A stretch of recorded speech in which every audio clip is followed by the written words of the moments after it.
승재는 정주사와 마주 앉아서 지난 말같이 인사된 말같이 가게의 세월은 어떠하며 매삭 수입은 어떠하며 집안 지내는 형편은 어떠하냐고 물어보고, 정주사는 그저 큰 것을 더 바랄 수는 없어도 가게의 수입이 쏠해서 암만은 되고 또 재봉틀에서 들어오는 것도 있고 하니까 아무려나 지내는 간다고 별반 기일 것도 없이 대답을 해준다. 승재는 그럭저럭 하면 개봉이한테라도 들은 대로 본 대로 전할 거리는 되겠거니 했다. 이야기가 끝나고 난 뒤에 정주사는 혼자 하는 걱정같이 그러나 저러나 간에 내가 나대로 무엇이고 소일거리라도 마련을 해야지 원 갑갑해서 이런 소리를 덧드린다. 이 말은 오늘 북어를 못 사오고 미두장에 갔던 것도 다 할 일이 없고 해서 심심한 탓으로 그렇게 되는 것이라고 유시더러 알아듣고 양해를 하라는 발명이다. 그러나 승재는 이 위에 좀 더 딸의 덕을 볼 욕심으로 이번 서울로 올라가거든 초봉이한테 그런 정갈과 권념을 해달라는 속이거니 싶어 못생긴 얼굴이 다시금 물끄러미 건너다 보였다. 유씨는 승재를 방으로 모셔드릴 요량으로 바느질 벌어놓았던 것을 죄다 걷어치우고 말끔하게 쓸어댄 뒤에 앞치마를 두르면서 가게로 내려선다. 아직 좀 이르기는 하지만 저녁밥을 지어 대접을 하자는 것이다. 아 글쎄 우리 작은 년은 말이요. 유씨는 부엌으로 내려가면서 우선 한 사설을 늘어놓느라고 그년이 공부를 한답시고 쫓아 올라가더니 웬걸 학교는 들지않고선 아따 무얼하더냐. 나는 밤낮 듣고도 잊으니. 오 참 백화점. 그 백화점에 다닌다는구려. 그년이 무슨 제랄이야 글쎄. 승재는 다 알고 있는 소리지만 짐짓 몰랐던 채 하는 표정을 한다. 아 글쎄 더 높은 학교를 못 가서 육장 노래 부르듯 하던 년이 그게 무슨 변덕이요. 뭐 제 형이 뒤를 걷어주고 하니 공부를 하자문냐. 좀 줬수. 승재는 뭐라고 대꾸할 말이 없어 그냥 덤덤하고 있다. 그년이 까부느라고 그랬을 거야 그년이. 그렇지만 그년이 까불긴 해도 재준 있다오.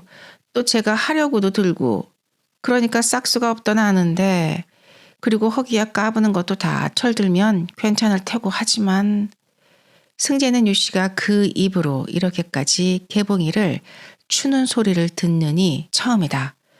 사람 못된 것 공부는 더 시켜서 뭐래. 제 형년 허파만 빠지지. 정주사가 옆에서 속도 모르고 중불난 소리를 한마디 거둔다. 유씨는 쓰다고 고갯짓을 하면서 입을 삐죽삐죽. 그년이 왜 사람이 못돼. 그년이 속이 어떻게 찼다고. 다들 그년만치만 속이 찼어 보라지 하고 전접스럽게 꼬집어 뜯는다. 정주사는 승재 보기가 열적기 하나 아까 싸움이 되벌어질까 봐서 더 대거리는 못하고 노랑 수염만 꼬아붙인다. 이건 참 기난 부탁인데 남서방. 유씨는 낯꽃을 도로 푸느라고 이윽고만해야 다시 근사속이씨. 이번에 올라가거들랑 말이요. 그년더러 애여 그지 작파허그서 공부나 더 하라고 남서방이 단단히 좀 나무래기라도 하고 타일르기라도 하고 다 그래주. 남서방 하는 말이면 곧잘 들을 테니까. 난 아주 남서방만 믿소. 글쎄오시다 제가 뭐 아니라오. 그년이 남서방을 어떻게 따르고 했다오. 그러니까 잘 좀 유념해서 등한하게 여기지 말고 그리고 그년뿐 아니라 제 형도 서울로 떠난 지가 꼬박 이태나 됐어도 이내 어떻게 지내는지를 알 수가 없구려. 그러니 남서방이라도 서울 가서 있으면서 오면 가면 뒤도 보살펴주고 하면 지도 마음도 든든할 것이고 애미애디도 다 마음이 뇌지 않겠소. 그러니 이번에 올라가거들랑 부디 좀 아니 뭐 그럴 게 아니라 이렇게 허구려. 주위 집방을 하나 칠해서 같이 있어도 좋지. 그랬으면야 뭐 참 내 그럼 오늘이라도 미리서 편지를 해둘까? 아니오시다. 뭐 다 범패스럽게. 승재는 황망히 가로막는다. 승재가 짐작하기에는 이 수다스럽고 곱고 의문스러운 마나님이 그렇게 어쩌고 저쩌고 해서 초봉이와 가까이 하게 해가지고는 다 이러쿵저러쿵 둘이를 도로 비끄러매 놓자는 수작이거니 싶었다. 그러나 승재로는 천만당치도 않는 소리다. 미상불 승재는 그것이 젊은 첫사랑이었던 만큼 시방도 초봉이한테 아련한 회포가 없는 것은 아니다. 또 그렇기 때문에 초봉이의 말 아닌 운명을 매우 슬퍼했고 그를 불쌍히 여겨 깊은 동정도 하기도 한다. 그러나 꿈에라도 그를 다시 찾아내어 예정을 도로 누린다던가 더욱이 그를 제 아내로 맞이한다던가 할 생각은 없었다. 그러하지 지금 승재가 절박하게 그리고 리얼하게 마음이 쏠리기는 차라리 개봉이한테다. 개봉이는 드디어 승재를 사로잡고 말았다. 승재도 제 자신이 그렇게 된 줄을 몰랐다가 작년 가을 개봉이가 서울로 뚝 떠난 뒤에야 제 몸뚱이가 통째로 없어진 것 같이 허전한 것을 느끼고서 비로소 그것이 개봉이로 인한 탓인 줄을 알았었다. 그리하여 시방 승재를 끌어올려 가는 것도 사실은 실비병원의 경영보다 개봉이의 머리털럭 한 오라기의 인력이 크던 것이다. 유씨와 정주사가 사뭇 부여잡다시피 저녁을 먹고 가라고 만류하는 것을 뿌리치고 승재는 콩나물 고개를 넘어 부랴부랴 S 여학교의 야학으로 올라갔다. 야학이라는 건 작년 늦은 봄부터 계복동과 둔배미의 몇몇 사람이 반론을 해가지고 S 여학교의 교실을 오후와 밤에만 빌려서 낮으로 일을 다니거나 놀면서도 보통 학교에 다니지 못하는 아이들을 모아놓고 기역, 니은이며 1, 2, 3, 4며 아이, 우에, 오 같은 것이라도 가르치고자 시작을 한 것인데 마침 발기한 사람 축에 승재와 안면 있는 사람도 있어서 승재더라도 매일 산술 1시간씩만 맡아보아 달라고 청을 했었다. 승재는 그때만 해도 계몽이라면 덮어놓고 큰 수가 나는 줄만 여길 적이라 첫마디에 승낙을 했고 이내 1년 넘겨 매일 꾸준히 시간을 보아주어는 왔었다. 승재가 학교 및 언덕까지 당도하자 총치는 소리가 들렸고 다 올라갔을 때에는 아이들은 벌써 교실에 모여 왁자하니 떠들고 있었다. 승재는 직원실에는 들르지 않고 바로 교실로 들어갔다. 아이들은 선생님이 들어서는 것을 보고 참새 모인 대숲에 새매가 지나간 것처럼 제재거리던 소리를 뚝 그치고 제각기 천연스럽게 고개를 바로 갖는다. 아이들 일하야 처음 시작할 때에는 그것도 80명이나 넘더니 스실사실 다 떨어져 나가고 시방은 10대 명밖에 안 남아서 단출하다면 매우 단출하다. 승재는 급장 아이를 직원실로 보내어 출석부만 가져오게 하고는 모두 오독하니 고개를 쳐들고 기다리는 아이들의 얼굴을 휙 한번 둘러본다. 학과를 시작하기 바로 전이면 언제고 별뜻 없이 한번 둘러보는 게 무심한 습관이었지만 오늘은 이것이 너희들과도 마지막이니라 생각하면 그새같이 무심치가 않고 아이들의 얼굴이 하나씩 하나씩 똑똑하게 눈에 띄는 것 같았다. 새삼스럽게 모두 한심했다. 하기야 승재가 처음에 그다지 와락 당겨하던 것은 어디로 가고 명색이나마 이 야학에 흥미를 잃은 것은 어제 오늘 일이 아니다.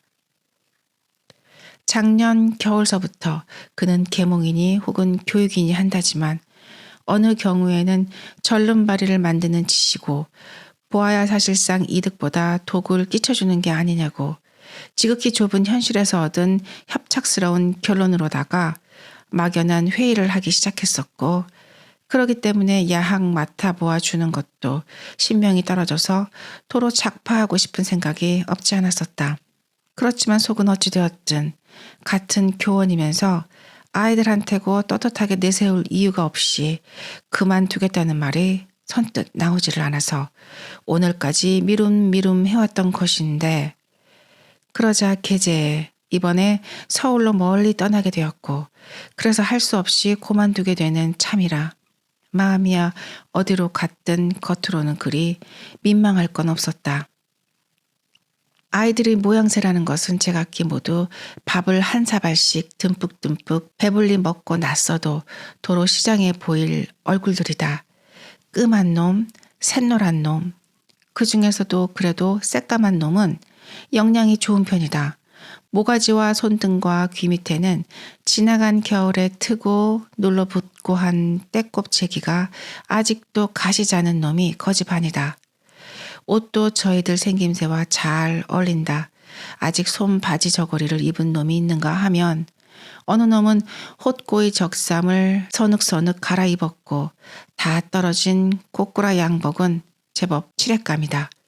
승재는 아이들의 가정을 한두 번씩 혹은 병인이 있는 집은 치료를 해주느라고 들이 없이 찾아다니곤 했기 때문에 그 형편들을 낱낱이 잘 알고 있고 그래서 어느 아이고 얼굴을 바라다 보노라면 그 애의 집안의 꼴새가 환히 머리에 떠오른다.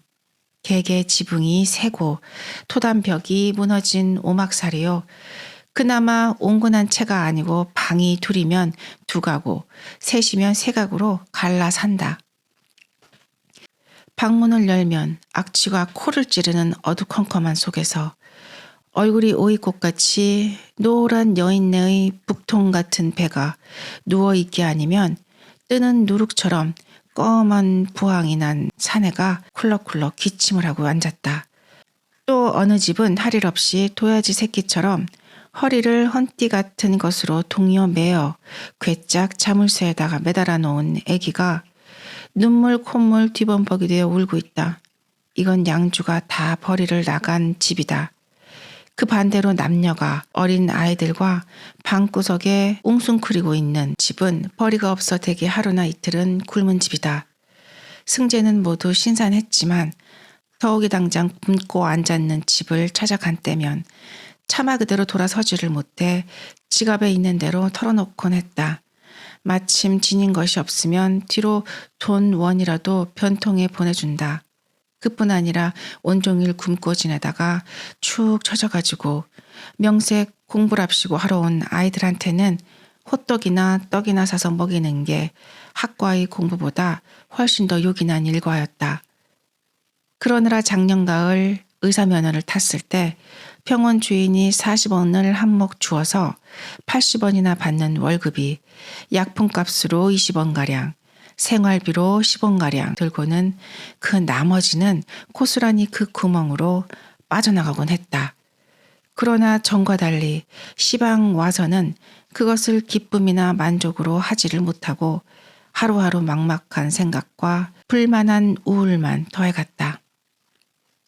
승재가 가난한 사람의 병든 것을 쫓아다니면서 돈도 받지 않고 치료를 해준다는 소문이 요새 와서는 좁다고 해도 인구가 6만 명이 넘는 이 군산 바닥에 구석구석 모르는 데 없이 고루 퍼졌고 그래서 위급한데도 어찌하지 못하는 병자만 돌아보아 주제도 항용 10씩은 더 된다.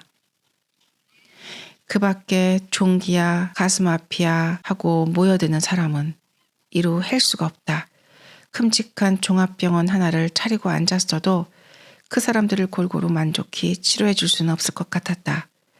그런 것을 낮에는 병원 일을 보아주고 나서 오후와 밤으로만 그 수응을 하니 도저히 승재의 힘으로는 감당해낼 재주가 없었다.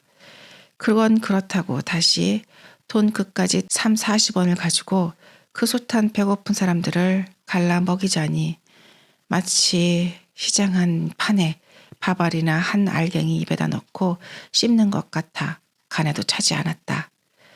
대체 이 조그만 군산 바닥이 이러할 바이면 조선 전체는 어떠할 것인가. 이것을 생각해 보았을 때 승재는 기가 딱 질렸다. 단지 눈에 띄는 남의 불행을 참아보지 못해 제 힘 있는 것 그를 도와주고 하는 데서 만족하지를 않고 그 불행한 사람들의 존재라는 것을 인식하는 대로 눈을 돌리게 된 것은 승재로서는 일단의 발육이라 할 것이다. 그러나 그는 겨우 그 양으로 눈이 갔을 뿐 질을 알아낼 시각에는 이르질 못했다. 따라서 가난과 병과 무지로해서 불행한 사람이 많은 줄까지는 알았어도 사람이 어째서 가난하고 무지하고 병해지고 하느냐는 것은 아직도 알지를 못한다. 그렇기 때문에 소박한 타고난 휴머니즘밖에 없는 시방의 승재의 지금의 결론은 절망적이다. 그 숱에 많은 불행한 사람을 약삭빨리 한두 사람을 구제할 수는 없는 일이다. 그리고 그래도 눈으로 보고서 차마 못해 돈푼이나 들여서 구제니 또는 치료니 해주는 것은 결국 남을 위한다느니 보다도 우선 내 자신의 감정을 만족시키는 제 노릇에 지나지 못하는 일이다. 이러한 해석 끝에 그러면 어떻게 해야 옳으냐고 자연 반문을 하는데 거기서는 아무렇게도 할 수 없다는 대답밖에 나오지 않았다. 승재는 갑갑했다. 그래서 마침 개봉일로 해서 서울로만 가고 싶었다. 그런데 계제에 서울로 올라갈 기회가 생겼다. 그러니 결국 개봉이한테 끌려서 또 한편으로는 얘가 막막하니까 새로운 공기 속으로 도망을 가는 것이겠지만 승재 제 요량에는 서울로 가기만 하면 좀 더 널리 그리고 좀 더 효과 있게 일을 할 수가 있겠지 하는 희망도 없지 않았었다. 자, 오늘은 승재는 아이들을 내려다보던 얼굴을 역시 별 의미 없이 두어 번 끄덕거리고 나서 공부는 그만두고 너희하고 나하고 얘기를 하자고. 네. 내가 내일이면 저 서울로 떠나는데 그래서 너희하고 인전은 다시는 못 만나게 됐는데 말이지. 말이 떨어지자 아이들은 잠시 덤덤하더니 이어 와 하고 제각기 한마디씩 짓거린다. 어째 서울로 가느냐고 짐짓 섭섭한 체하는 놈. 서울로 떠나지 말라는 놈. 언제 몇 시 차로 가느냐. 정거장까지 배웅을 가겠다는 놈. 저희끼리 쑥덕거리는 놈 등에서 한참 요란하다. 고만하고 조용해. 자, 너희들 내가 부르는 대로 하나씩 하나씩 일어서서 내가 묻는 대로 다 대답해보아. 응? 네. 너 창윤이. 승재가 교폰을 들여 가리키는 이름을 부르는 대로 한가운데 줄에서 10대살이나 먹어 보이는 야멸치게 생긴 놈이 대답을 하고 발딱 일어선다. 네. 창윤이, 넌 이렇게 공부를 해가지고서는 이제 잘하면 뭘 할 텐가? 전 선생처럼 돼요. 나처럼? 왜? 전 선생님이 좋아요. 승재는 속으로 예락기 쥐 같은 놈이라고 웃었다. 그 다음에는 넌. 맨 뒷줄에 제일 대가리 큰 놈이 우뚝 일어선다. 눈만 부리부리 퀭하지. 얼굴이 맺힌 데가 없고 둔해 보인다. 넌 공부해서 뭘 할 테야? 네? 저는 조선 총독부가 될래요. 조선 총독부가 돼서 뭘 하려고? 월급 많이 받게요. 월급은 얼마나? 100원? 아니 그보다 더 많이. 월급은 그리 많이 받아서 뭘 할 텐고. 마구 쓰고 그리고 그 다음은 종세라고 하는 12살이나 많은 놈이 불려 일어섰다. 콧물이 흐르고 옷이라는 건 때가 누더기 않고 손뭉치가 비어나오는 핫옷이다. 넌 공부해가지고 이제 잘하면 뭘 할 텐가? 아이는 고개를 들지 않고 곁눈질만 한다. 이 애는 늘 이렇게 침울한 아이인데 오늘은 유난히 더해 보인다. 자, 종세도 대답해봐. 그래. 순사요. 순사? 뒷줄에서 두어 놈이 킥킥거리고 웃는다. 웃는 소리에 종세는 가뜩이나 주눅이 들어 고개를 깊이 떨어뜨린다. 그래, 순사가 되고 싶다고? 네. 순사. 그런데 어째서? 우리 아버지가. 그래, 너희 아버지가 널더러 순사되라고 그러시던? 아니요. 그럼 우리 아버지 잡아가지 말게요. 순사가 너희 아버지를 붙잡아가든? 네. 온 저걸? 전 서방이라고. 살기는 사쟁이에 살고 선창에서 지게벌이로 겨우 먹고 사는데 며칠 전에 다리를 삐었다고 승재한테 옥도전기를 얻어간 사람이다. 그리고 집에서는 아내와 종세를 맨 우두머리로 젖먹이까지 아이들이 넷이나 되는 것도 승재는 휑하니 알고 있었다. 그래, 언제 그랬니? 어저께 저녁이요. 왜? 어쩌다가? 누구하고 싸웠나? 쌀 훔쳐다 먹었다고. 승재는 앞불싸. 여러 아이들이 듣는 데서 물을 말이 아닌 걸 그랬다고 뉘쳤으나 이미 늦었다. 그는 저도 모르게 사나운 얼굴로 다른 아이들을 휙 둘러본다.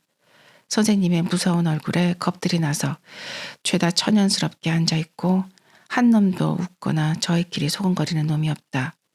승재는 이윽고 안색을 누기고 한숨을 내쉬면서 풀 게 없이 교단으로 도로 올라선다. 그래, 종세야. 네? 넌 손사가 그래서 되겠다는 말이지? 너희 아버지가 남의 쌀을 몰래 갖다 먹어도 넌 잡아가지 않겠단 말이지? 네. 그래, 너희 아버지 잡아가지 말라고. 그러려고 손사가 될 터란 말이었다. 네. 그럼 남의 쌀을 몰래 갖다가 먹은 아버진 그랬어도 아버지는 착한 아버지란 말이니? 아니요. 아니야? 네. 그럼 나쁜 아버진가? 종세랑 동생들이랑 배고파하니까 밥해 먹으라고 그래서 그랬는데. 그러니까 난 아버지 붙잡아 안 가요. 승재는 슬픈 동화를 듣는 것 같아서 눈가가 메어오고 목이 메어서 더 말을 하지 못했다.